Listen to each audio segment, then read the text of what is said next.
Picture a scenario where a powerful foreign hand is secretly pulling the strings of your local community, funding agitations and stealing massive national projects, all under the innocent disguise of charity and social service. Namaste, I'm Anuradha and you're watching Organiser. In this video, we'll discuss how major countries handle foreign money in their civil society. And second, who is really protesting India's FCRA amendment bill? Let us decode the outrage backed by undeniable data. Critics often claim that India's FCRA amendment are uniquely harsh. But if we look at the global picture, the truth is very different. Take the United States for example.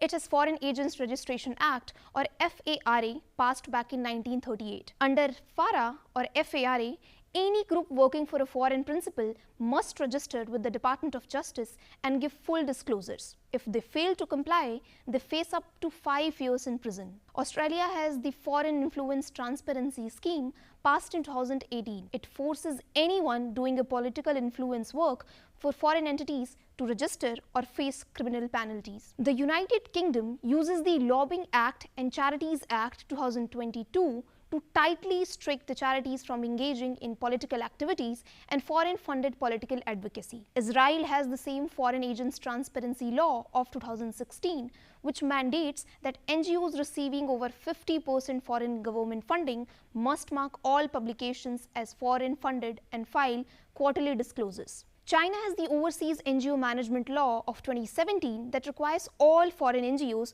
to register with the Ministry of Public Security with political activities, resulting in immediate shutdown and criminal prosecutions. Compared to these nations, India's FCRA framework is actually more permissive.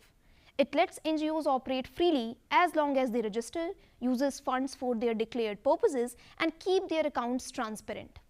So why is there so much noise? Who is exactly protesting? When we look closely at the protest against the FCRA amendment bill, we do not see mainstream community bodies.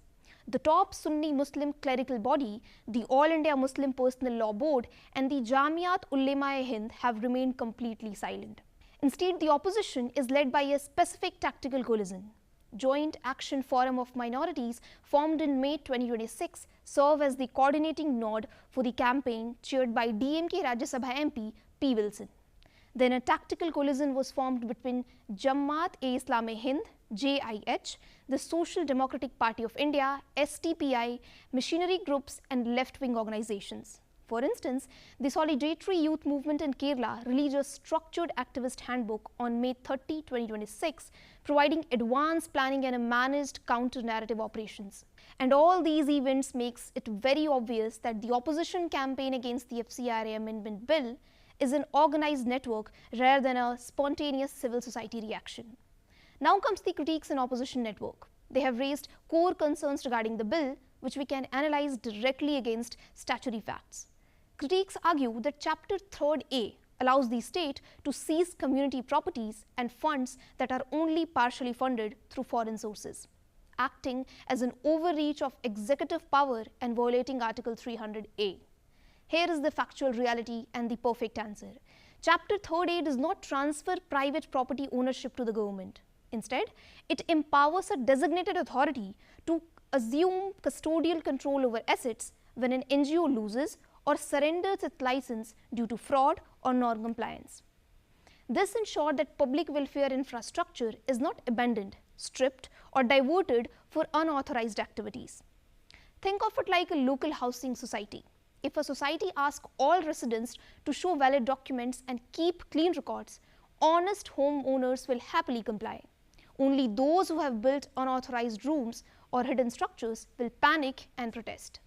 The 12-year legislative shift from the porous FCRA 2010 to the robust digital statutory framework of 2026 is a necessary act of sovereign self-defense. With over 21,933 licenses cancelled since 2011, primarily due to non-filling and misuse, India has drawn a clear red line. Foreign money will not be permitted to alter our religious landscape, disrupt our infrastructure, or exploit vulnerable communities. It is our firm stand that Bharat's sovereignty, Bharat's security, and Bharat's civilizational continuity are non-negotiable at any cost. Thank you so much for watching.